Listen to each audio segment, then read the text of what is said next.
I'm Rick West, recognized authority for personal financial recovery.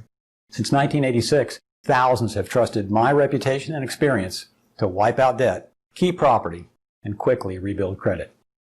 If you need to know all of your options for getting your bills under control, you've found the best website. Bankruptcy versus non-bankruptcy options. There are two ways to solve serious debt problems: bankruptcy and non-bankruptcy. The two non-bankruptcy options are debt management programs and debt settlement, and the two bankruptcy options are Chapter 7 and Chapter 13. Chapter 7 is referred to as a straight bankruptcy or a liquidation bankruptcy, although this is misleading because almost nobody ever loses property in a Chapter 7. When you file Chapter 7 bankruptcy, you normally keep all of your property because most of what we own is protected by exemption laws. These laws protect your property from being lost in bankruptcy up to a certain limit. In a typical Chapter 7, you'll discharge unsecured debts like personal loans, credit cards, and medical bills, and agree to continue to pay for your home and your car, and you keep all your property.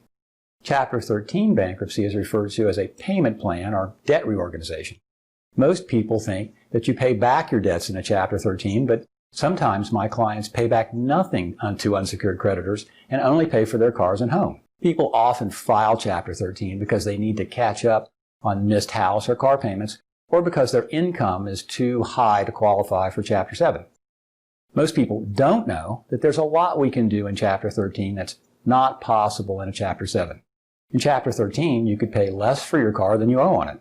And in Chapter 13, you can actually lower your interest rate on car loans. The means test. When you're looking into bankruptcy options, you'll find a lot of information about the means test. Much of what you read is very confusing, and a lot of what I see on the internet is just plain wrong. Even many attorneys misunderstand the means test. Some people think that if their income is over median for their family size, that they're not eligible for Chapter 7, but this isn't true. The key is to find a way to pass the means test. I explain the means test in detail here on the website, and I tell you ways to pass the means test if you need to file a Chapter 7. Non-bankruptcy options can work for you if your debt problems are not too serious and if you don't mind paying back most of your debt.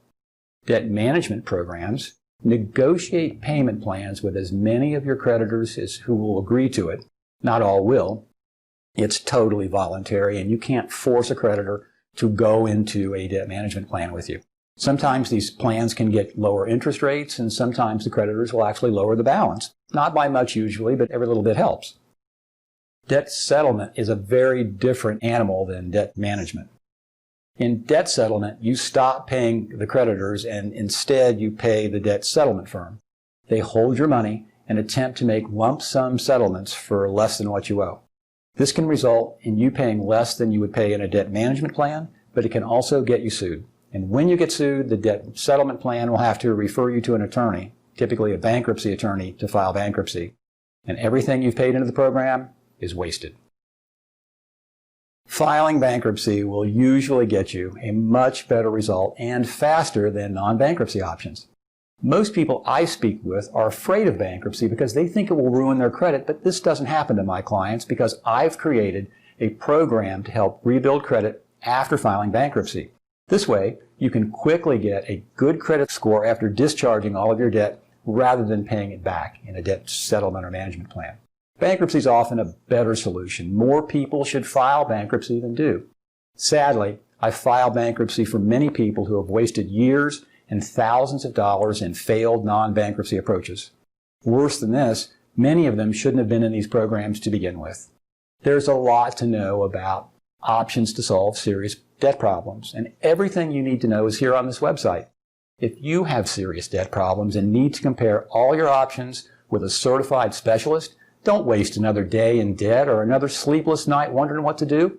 Call me. I can help.